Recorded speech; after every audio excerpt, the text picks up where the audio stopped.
नमस्ते, मैं पल्लवी हूँ और आप भारत एक नई सोच देख रहे हैं। एक बार फिर से खाकी वर्दी के गुंडों की कहानी मैं आपको बताने आई हूँ। आपकी कहानी उड़ीसा के नागपुर के भरतपुर थाना क्षेत्र की है। एक ऐसा मामला सामने आया है जिसको सुनकर आपको हैरानी होगी। ये लोग बात करते हैं कि महिलाओं के सम्मान में फला पार्टी मैदान में। आपको पता है उड़ीसा में किसकी सरकार है? बीजेपी की। वो बीजेपी जो हर बार फौजियों का इस्तेमाल करके वोट मांगने की कोशिश करती है, महिलाओं के सम्मान की बात कर कर वोट मांगने की कोशिश करती है, उसी के अंतर्गत आने वाली पुलिस ने ऐसा कुछ किया है जिसको सुनकर आपको हैरानी होगी। इस बार यौन हिंसा का मामला पता है कहां से निकल कर आ रहा है? थाने के अंदर। थाने के अंदर एक महिला सुरक्षित नहीं है तो सोचिए और कहां सुरक्षित होगी। हैरानी इस बात की थी कि वो महिला खुद भी एक वकील थी और एक रिटायर्ड फौजी की बेटी थी। सिर्फ रिटायर्ड फौजी की बेटी नहीं, एक फौजी की मंगेतर भी थी, शादी होने वाली थी उनकी। और थाने के अंदर इस तरीके की विभत्स बातें सामने आ रही हैं जिसको सुनकर उफ किए बिना आप नहीं रह पाएंगे। 4 मिनट का वीडियो है और वीडियो पूरा सुनकर आपको हैरानी होगी। इस बात की हैरानी होगी कि रक्षक ही भक्षक बन चुके हैं अब। मतलब हैरानी इस बात की है कि खाकी वर्दी पर और कितना दाग लगाएंगे भाई। आपको जनता की सेवा के लिए खाकी वर्दी मिलती है, इसलिए नहीं कि कोई आपके लॉकअप में जाए अपनी शिकायत बताने तो आप उस पर ही जो है वो अपना टॉर्चर करने लगे। ये पूरी कहानी जो है वो सिलसिलेवार तरीके से कई अखबारों में छपा, कई मीडिया रिपोर्ट्स में भी आया है।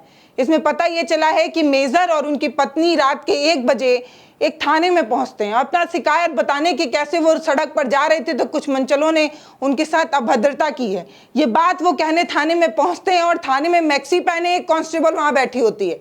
उनसे ये अपनी बात कहते हैं और कहते हैं कि हमारी शिकायत तो आपको लिखनी पड़ेगी।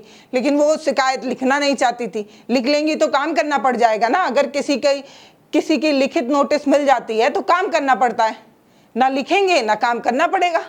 तो जो ये नोटिस थी वो लिखने से मना हो जाता है। लेकिन इसके बाद भी ये बार बार फोर्स करते हैं और ये बताते हैं, क्योंकि महिला खुद एक वकील है तो ये बताती हैं कि मेरा एप्लीकेशन तो आपको लिखना पड़ेगा, ये आपकी ड्यूटी है। इस तरीके का दबाव बनता है। उसके बाद फिर एक टीम बाहर से जो राउंड पर थी वो टीम आती है। टीम में कुछ अफसर आते हैं, कुछ महिलाएं आती हैं।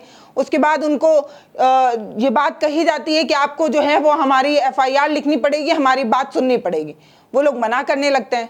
उसके बाद मेजर साहब कहते हैं कि आप अपने किसी अधिकारी से हमारी बात कराइए। बस इतने में ही लोग तिलमिला जाते हैं। हम यहाँ खड़े हैं, हम इतने बड़े रैंक के अधिकारी यहाँ खड़े हैं, थाने के प्रबंधक, प्रभारी, निरीक्षक हम यहाँ पर खड़े हैं और आपको हमारे सीनियर से बात करनी है। मैं कह रहा हूँ ना कि मैं नहीं सुनूंगा, इतना नहीं समझ में आता है। उसके बाद क्या था? उसके बाद जो मंगेतर थी उनको दूसरे कमरे में ले जाते हैं। उसके बाद मंगेतर ने जो कुछ भी बताया है वो सुनकर बहुत हैरानी हो रही है। वो ये बताया है कि खाकी वर्दी पहना एक शख्स मेरे पास आता है और मेरे साथ ऐसी हैवानियत की घटना को अंजाम देता है। आप खुद सुनिए। मैं नहीं बता पाऊंगी भाई, मैं खुद एक लड़की हूं। मैं कैसे एक्सप्लेन कर सकती हूँ कि एक इंसान जिससे हमें सबसे ज्यादा उम्मीद होती है, एक थाने में जहां पर महिलाएं सबसे ज्यादा अपने आप को सुरक्षित महसूस करती है, उन्हें ये लगता है कि दुनिया भर के दरिंदों से वो कहीं अगर सेफ है तो थाने के अंदर। लेकिन थाने के अंदर जब इस तरीके की भयानक तस्वीरें सामने आ जाएंगी तो सवाल तो पूछा जाएगा ना। हालांकि बंगाल वाली जो घटना थी उस पर मैं जस्टिफिकेशन नहीं दे रही हूं, लेकिन मैं एक सवाल कर रही हूं कि बंगाल वाली घटना पर आपको इस्तीफा चाहिए, लेकिन आपके प्रदेश में 3 दिन पहले ऐसी घटना हो गई है लेकिन आपने अभी तक कोई बात ही नहीं बोली है। मतलब हैरानी होती है। अब जब ये मीडिया में खबरें चलने लगी, तमाम अखबारों में ये छपने लगा, तब ये बताया जा रहा है कि पुलिस स्टेशन के प्रभारी निरीक्षक दिनेश कृष्णा मिश्रा और उसके समेत 5 लोगों को अब निलंबित कर दिया गया है। जब महिला खुद आकर रो रो कर तमाम चैनलों पर बाइट देने लगी, जब उसे ऐसा लगा कि न्याय के लिए मुझे ही सामने आना पड़ेगा, तब जाकर 5 लोगों को निलंबित किया गया। अभी जांच चल रही है। सोचिए, मेजर लेवल के अधिकारी और एक महिला जो खुद वकील है उसके साथ इस तरीके की घटना थाने के अंदर हो सकती है तो और महिला क्या ही सुरक्षित होंगी भाई? कैसे सुरक्षित होंगी? सोचने की बात है ना। 12 बजे रात में सोना लाद कर स्कूटी से निकल सकती हैं लड़कियां, लेकिन थाने में सुरक्षित नहीं है।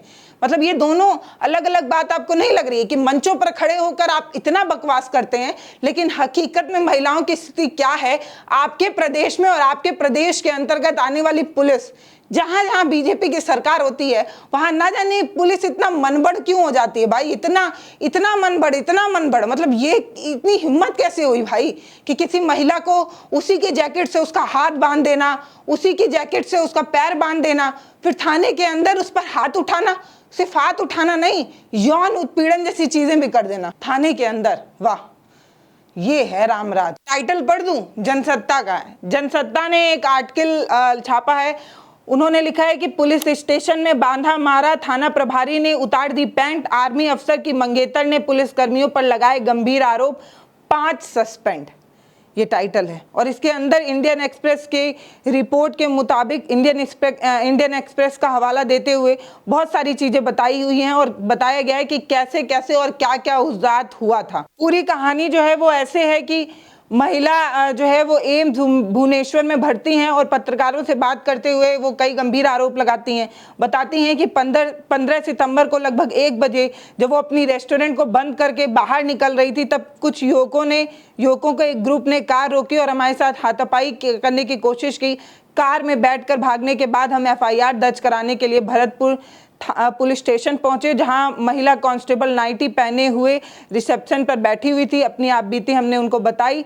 महिला अफसर की मंगेतर ने कहा कि उसने महिला अधिकारी की शिकायत दर्ज करने से मना कर दिया और युवकों को पकड़ने के लिए पेट्रोल यूनिट भेजने की बार हमने अनुरोध किया, लेकिन कोई सुना नहीं। और उसके बाद उन्होंने जो कुछ भी कहा है वो मैं चाहती हूँ कि वीडियो के फॉर्मेट में आप खुद देखिए और यकीन मानिए, ये थाने के अंदर हुई ये जो भी घटना है वो सवाल खड़े करती है कि महिलाएं कहाँ सुरक्षित है। ना वो घर में सुरक्षित है, ना वो बाहर सुरक्षित है, ना वो कॉलेज में सुरक्षित है, ना वो रेस्टोरेंट में सुरक्षित है, ना वो सड़कों पर सुरक्षित है। सुरक्षित कहाँ है? अब तो पुलिस स्टेशन तक भी महिलाएं सुरक्षित नहीं है।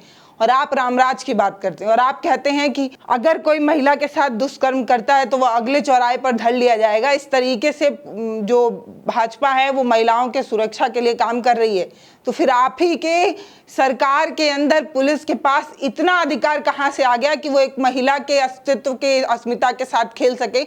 मेरा सवाल यही है। बाकी आप वीडियो देखिए। High Court of Odisha, army authorities and media and AIIMS, उनके मेडिकल के लिए सबको थैंक्स बोलना चाहूँगी।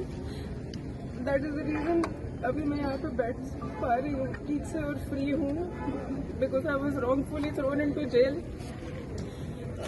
15 को रात को अराउंड 1 AM अपना रेस्टोरेंट क्लोज करने के बाद मैंने अपने घर जा रही थी। कुछ गाड़ी ने हमारा रास्ता रोका था और हमसे लड़ने की कोशिश की थी।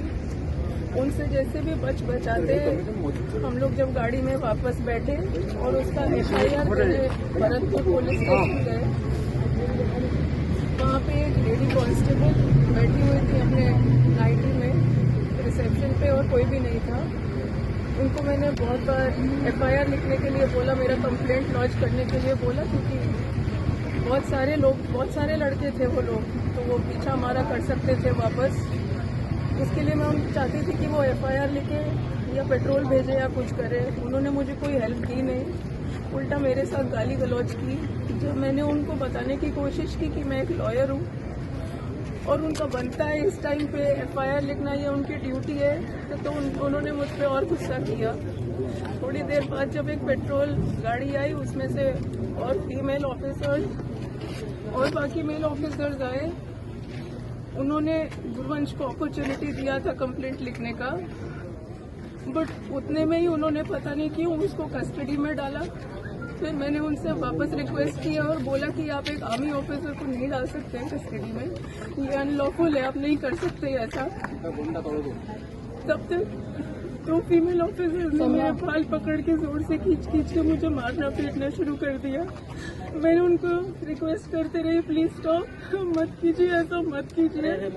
फिर वो पुलिस स्टेशन के कॉरिडोर से मुझे घसीटते हुए ले जा रहे थे और उस टाइम पे मैं जितना जो उनको फाइट दे पाई, जहाँ उनके हाथ दिखे, एंकर्स दिखे, मैं फाइट बैक करने की कोशिश कर रही थी। उसके बीच में एक लेडी कांस्टेबल ने मेरा गला पकड़ के दबाने की कोशिश की, तो मैंने उनका हाथ काटा है। उसके बाद उन्होंने मेरे ही जैकेट से मुझे मेरे पीछे हाथ बांधे और एक लेडी कांस्टेबल के स्कार्फ से मेरे पैर बांध के मुझे रूम में डाल दिया। फिर थोड़ी देर में एक मेल ऑफिसर आके मेरा ब्रा उतार के मेरे ब्रेस्ट पे किक मारना शुरू किया continuously. And at around 6 o'clock जो स्टेशन के IIC है वो आए और उन्होंने मेरा पैंट लोअर किया, अपना पैंट लोअर किया और अपना पीनस निकाल के मुझे बोला कि कितने बार तुम लेना चाहोगे कि तुम चुप रहोगे, क्योंकि मैं बहुत ज्यादा चिल्ला रही थी हेल्प के लिए, बहुत ज्यादा चिल्ला रही थी हेल्प के लिए। Please please please